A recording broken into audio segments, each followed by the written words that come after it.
Hello, good evening. Welcome to ARS News Channel. K Kavitha Harish పై సంచలన ఆరోపణలు. బీఆర్ఎస్ పార్టీకి ఎమ్మెల్సీ పదవికి కవిత రాజీనామా. కె కవిత బీఆర్ఎస్ పార్టీ నుంచి సస్పెండ్ అయిన కవిత తనపై కుట్ర జరుగుతోందని తీవ్ర ఆరోపణలు చేశారు. హరీష్ రావు, ముఖ్యమంత్రి రేవంత్ రెడ్డి ఇద్దరూ కలిసి కుట్రలకు తెరలేపారని అన్నారు.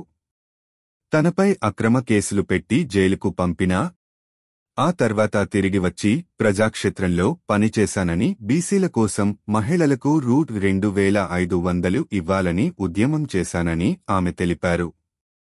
తనపై కుట్రలకు ప్రధాన కారణం హరీష్ రావే అని విమర్శించారు. బీఆర్ఎస్ పార్టీ నుంచి సస్పెండ్ అయిన ఎమ్మెల్సీ కవిత తొలిసారిగా స్పందించారు. జాగృతి ఆఫీసులో మీడియా సమావేశం నిర్వహించిన ఆమె తనపై కుట్రలు జరుగుతున్నాయన్నారు. హరీష్ రావు, ముఖ్యమంత్రి రేవంత్ రెడ్డి ఇద్దరూ కలిసి కుట్రలకు తెరలేపారన్నారు. కాంగ్రెస్ పార్టీ అధికారంలోకి రాగానే హరీష్, రేవంత్ రెడ్డి ఇద్దరూ కలిసి ఒకే విమానంలో ప్రయాణం చేశారని, ఆ రోజే తనపై కుట్రకు తెరలేపారన్నారు.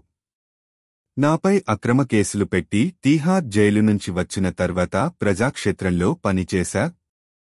హాస్టల్స్, గురుకులాల్లో జరుగుతున్న అక్రమాలపై మాట్లాడా. బీసీల కోసం మహిళలకు రూ. 2,500 ఇవ్వాలని ఉద్యమం చేశా. తెలంగాణ తల్లి స్వరూపం మారిస్తే నిరసన తెలిపా. తెలంగాణ ప్రాజెక్టులపై రౌండ్ టేబుల్ పెట్టా. భద్రాచలం గ్రామాలపై పోరాడి ప్రభుత్వంపై ఒత్తిడి తీసుకొచ్చా. సీఎం సొంత జిల్లాల్లోనూ కార్యక్రమాలు చేపట్టా. గులాబీ కండువా కప్పుకొని బీఆర్ఎస్ కార్యకర్తలతో మాట్లాడి 47 నియోజకవర్గాల్లో పర్యటించా. ఇవన్నీ పార్టీ వ్యతిరేక కార్యకలాపాలు ఎలా అవుతాయి? పార్టీ పెద్దలు వీటిపై పునరాలించుకోవాలి. బీసీల కోసం మాట్లాడితే వ్యతిరేకత ఎలా అవుతుంది? నాపై సోషల్ మీడియాలో తప్పుడు ప్రచారం చేస్తున్నారు. కత్తి కట్టుకొని కొందరు నాపై దుష్ప్రచారం. సామాజిక తెలంగాణ కోసం మాట్లాడితే అందులో తప్పేముంది? నా తండ్రి చిటికిన వేలు పట్టుకొని ఉద్యమాలు చేశా. ఆయన నుంచే సామాజిక తెలంగాణ స్ఫూర్తిని పొందా. నేను నిన్న చెప్పిన ఇద్దరు పని కట్టుకొని నాపై దుష్ప్రచారం చేశారు.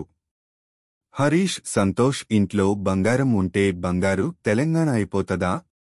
దానికి ఇష్టం వచ్చినట్లు స్టోరీలు ఇస్తే సరిపోతుందా? రామన్నను గడ్డం పట్టుకొని అడుగుతున్నా. నాపై కుట్రలు జరుగుతుంటే కనీసం ఫోన్ చేసి అడగరా? 103 రోజులవుతుంది. ఒక్క మాట మాట్లాడిరా? ఏం జరిగినా నేను కేసీఆర్ గారికి, రామన్నకు హాని జరనివ్వను. నాపై జరిగిన కుట్రలు రామన్నపై కూడా జరిగే ఛాన్స్ ఉంది. రేపు ఇదే ప్రమాదం రామన్నకు కూడా పొంచి ఉంది. హరీష్ రావు బీజేపీతో కూడా టచ్లో ఉన్నారు. డబ్బు సంపాదించాలని, వ్యక్తిగత ప్రయోజనాల కోసం నన్ను పార్టీ నుంచి బయటకు పంపారు. రేవంత్, హరీష్ కుమ్మకై నాపై కుట్రలు చేశారు. తుమ్మిడిహట్టి నుంచి మేడిగడ్డకు సైట్ మార్చినప్పుడు మంత్రి హరీష్ రావే కదా?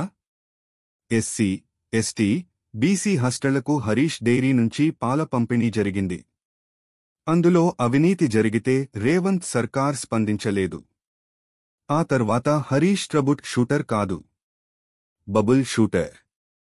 ట్రబుల్ క్రియేట్ చేసి దీన్ని సాల్వ్ చేసినట్టు చెప్పుకుంటారు. మీడియా మేనేజ్మెంట్లో హరీష్ సూపర్. తెలంగాణ ఉద్యమం మొదటి నుంచి -1 నుంచి హరీష్ రావు లేరు. ఎమ్మెల్యే పదవికి, డిప్యూటీ స్పీకర్ పదవికి కేసీఆర్ రాజీనామా చేస్తుంటే హరీష్ రావు వద్దన్నారు. నిజామాబాద్లో నా ఓటమిలో కూడా కుట్రలు చేశారు. కామారెడ్డిలో కేసీఆర్ను కూడా ఓడించే ప్రయత్నం చేశారు. ఇందులో సంతోష్ రావు హస్తం కూడా ఉంది అని కవిత సంచలన ఆరోపణలు చేశారు.